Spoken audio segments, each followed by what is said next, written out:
July 1942, under the pitch-black sky of the North African desert. A convoy of 18 jeeps rumbles across the treacherous rocky terrain.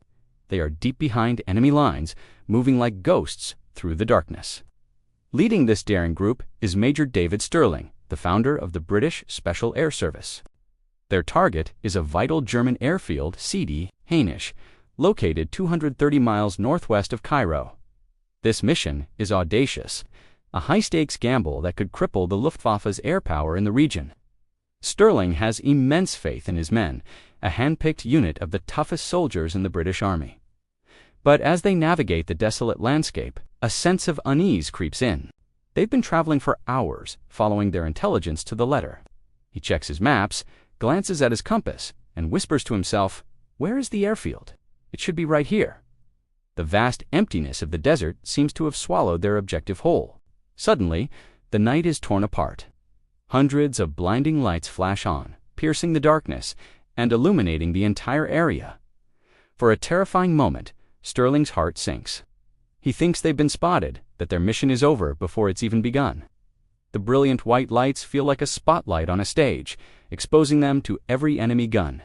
But then, a deafening roar cuts through the silence, a sound of aircraft engines. The truth dawns on him in a rush of adrenaline.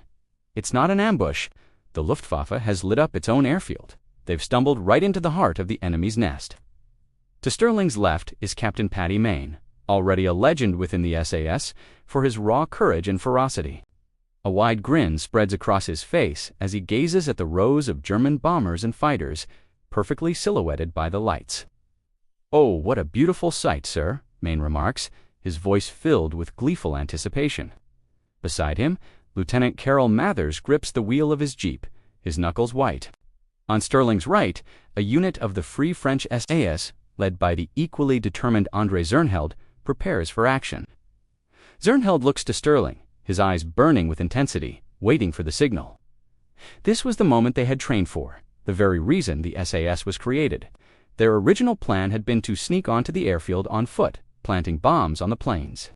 But this unexpected gift from the Luftwaffe changed everything. The jeeps, armed with powerful Vickers K machine guns, were now the perfect weapon. Stirling realizes they don't have to be subtle anymore. They can hit the enemy with overwhelming and shocking force. This won't be a quiet sabotage mission. It will be a full-blown assault. Stirling raises his hand, the signal for the attack. "Right, let's go," he commands. The jeeps form a V formation and surge forward, their engines screaming as they race onto the brightly lit runway. The German soldiers on the ground are caught completely by surprise. They stare in disbelief as the phantom convoy materializes out of the darkness. The SAS gunners open fire, unleashing a storm of tracer rounds that rip through the night. The sound is deafening, a continuous, ripping noise as thousands of bullets tear into the parked aircraft. The jeeps drive up and down the lines of planes, methodically destroying everything in their path. Fuel tanks explode in massive fireballs, sending plumes of black smoke into the sky. Cockpits shatter, wings are shredded, and entire aircraft are engulfed in flames.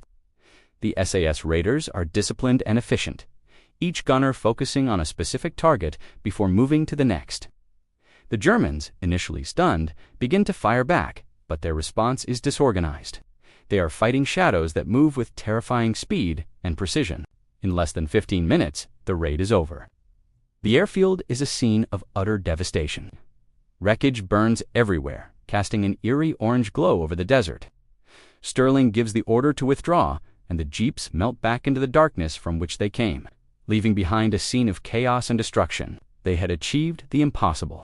The official count later confirmed that the SAS had destroyed or severely damaged nearly 40 Luftwaffe aircraft, including Ru-87 Stuka dive bombers and Ru-52 transport planes.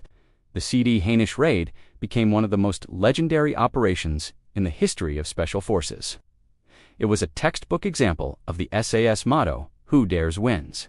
David Stirling, Paddy Mayne, and their men proved that a small, highly trained force could strike deep into enemy territory and inflict damage completely out of proportion to its size.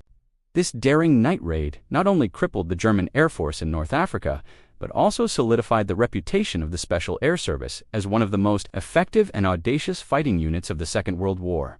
Thank you for watching, and and be sure to subscribe for more incredible stories from history.